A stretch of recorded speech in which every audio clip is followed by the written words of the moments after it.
Welcome to another episode of SG Crypto. My name is Simon Glavin. This is just another part of my LBO journey. As I always say, it's really just a documentation of my journey into the space. But in this one, I just want to cover top industries and sectors that in a recession, businesses and companies that are recession proof, really.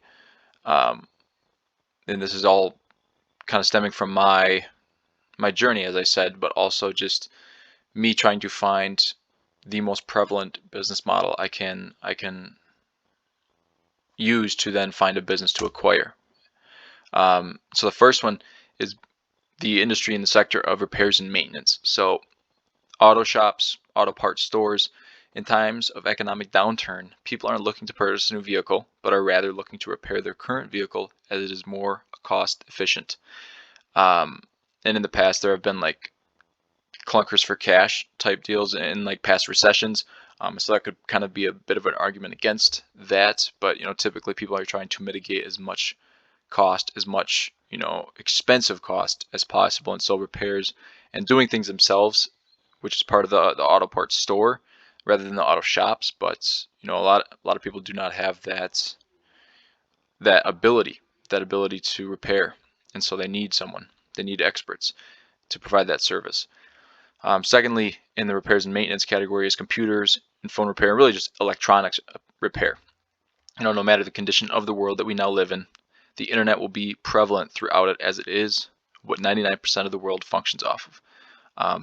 Not only the internet, but just the internet. I mean, everything pretty much functions off of like gas pumps.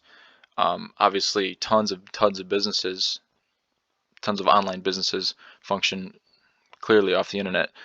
And with that being said, people need points of access to the internet, which is where this would come in: phones, computers, tablets, etc. And when a computer or phone is having issues, people will think twice before buying a new phone or computer rather than just fixing their current device. It just doesn't make sense when to buy a new $900 phone when you could spend $50 to fix the current one. And then food. I mean, this is obvious. This one goes without saying, but food is an absolute necessity to life. And with that, the manufacturing, processing, packaging, distributing, farming, and selling of food is a massive industry and will be a necessity throughout a recession. Each of these could be thought of as an opportunity within food: is manufacturing, processing, packaging, distributing, farming, and selling. Those are all really, like a grocer, it's a distributor of it, or a seller. And they're essential.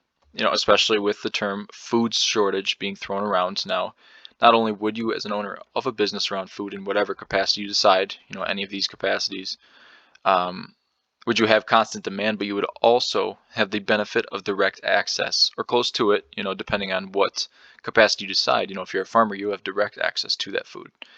But and I mentioned that just because, to provide it for yourself and for your family. I'm really thinking about this upcoming whatever, if it does or does not happen. Historically, we're probably headed for something. If you look at history and and just different astrological things and esoteric things that we won't really get into here, but I believe something's coming, and that's why the immediate urgency around this topic has emerged on my channel. This isn't really normal on my channel, but this is what I'm venturing into, and I just want this channel to be a documentation of my journey. Before it was crypto, and now I'm of course going to be on crypto, and I'm still going to be updating you guys, but this is going to be a lot of my focus.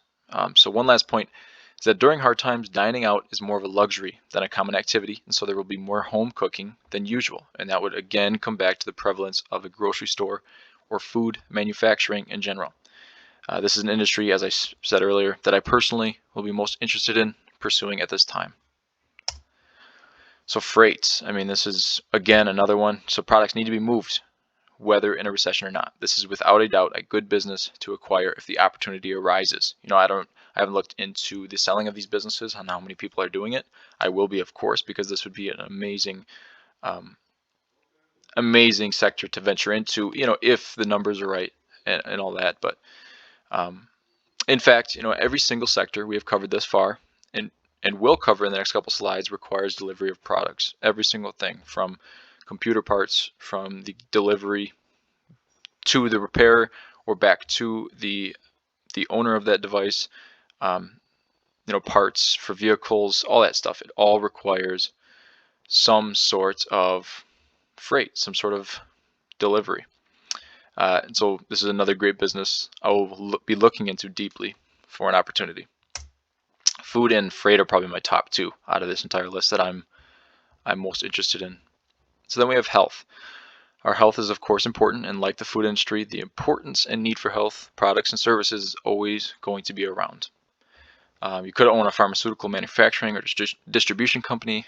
While I'm not too big on pharmaceuticals and all that, there's still it's still a very, very large business, a large industry, and there's money to be made there and demand for those products. So, and then small medical service practices are available for purchase, but I personally am not aware of the cost difference in prices between small and large medical practices as to how much they charge for services. So like, say you go to a chiropractor, a big one or a small one, or a dentist, big or small, I don't know the difference in prices there. That is something I would have to look into if I was to venture down this road, which, like I said, I'm more on the freight. Even the repair services, like the freight, repair, and food is kind of where my main focus is. I'm looking for a sector that I can get into within the next 6 months, because that is my goal. Next 6 months, I will have acquired a business. I will.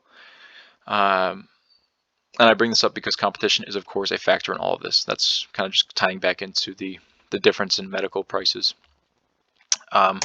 Moving on, so tobacco and alcohol, the processing, packaging, selling, or transporting of these products could be a viable option. These products seem to never go out of style, and in times of hardship, people look for an escape, a bit of dopamine to get them through it all. Just to kind of cover on that, however, this is not an essential to human life, and so there is a bit of speculation as to how the public will react to certain circumstances, like a food shortage, like the economy crashing. I, for one, don't like the idea of this as a business, at least not in a time of economic downturn where a lot of the demand for the product comes from depressed individuals. I don't want to bet on the poor choices of another individual, nor do I want to be directly involved in helping them get their fix. I don't want to bet on someone's addictions. I don't want to bet on them having a bad time or destroying their life. It's just not what I'm looking at. So this one is kind of I just wanted to throw this in there, but it's not something I will personally be pursuing. And there's tons more of other sectors, and I'm going to throw the links to the articles that I got this information. One was from Investopedia, the other I forget where I got it from, but it was just my research for the day. I did about 4 hours of research on all this, and I just kind of wanted to share it. Because not only does reading it help me learn, but putting it back out there, redistributing and repurposing that information, like, I don't mean that like repurposing it like recycling, I mean just putting it into my own words and verbally saying it gives me a much better understanding of things too, and it's probably going to help some of you as well. So win-win-win, right? So these are all, just kind of in closing, these are all ideas that I've come across in my search for recession-proof businesses to acquire.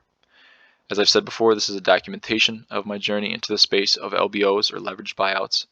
I have zero experience in LBOs, I want to make that clear, but do have some background in business, marketing, selling, and I'm good at organizing information into a plan of action. I really actually enjoy all those things too. Business, marketing, selling, and organizing information. I enjoy it very much so. And that's why I enjoy making content, because it kind of relies on 3 of these aspects. Marketing, really all 4. Business, I'm building my own YouTube brand business. Marketing myself to you all, marketing and selling the information that I'm providing. Well, I don't really. You guys get it. But yeah, I enjoy all these things. And I'm entering a space to prepare for the future. A recession could be coming. I believe it is, but I like to keep a positive outlook on things. I don't want to just keep shouting these keywords everybody seems to like food shortage and all these other fear-based terms. I'm just not into it all. However, I am preparing for the worst. Better safe than sorry.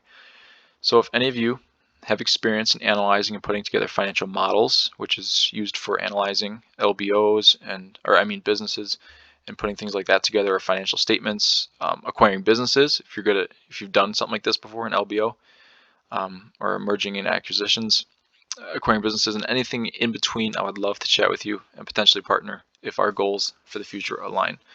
I appreciate you all very much, and yeah, I mean, I would love to.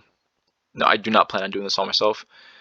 I am reaching out to people, as we speak, to other people who have analyzed businesses before, who are good at putting together financial statements and financial models, because the financial models and financial statements are going to be pretty much the selling point for lenders to get the money to acquire these businesses. But I want to have myself with that marketing and selling and organizing of information to partner with someone who's good at putting together financial models, who's really putting together the talking points of the selling, and then finally someone who's actually been through it all. So I'm looking for kind of a team of like 3 to 4, maybe even 5 individuals that have the skills that I don't, and have been where I want to be.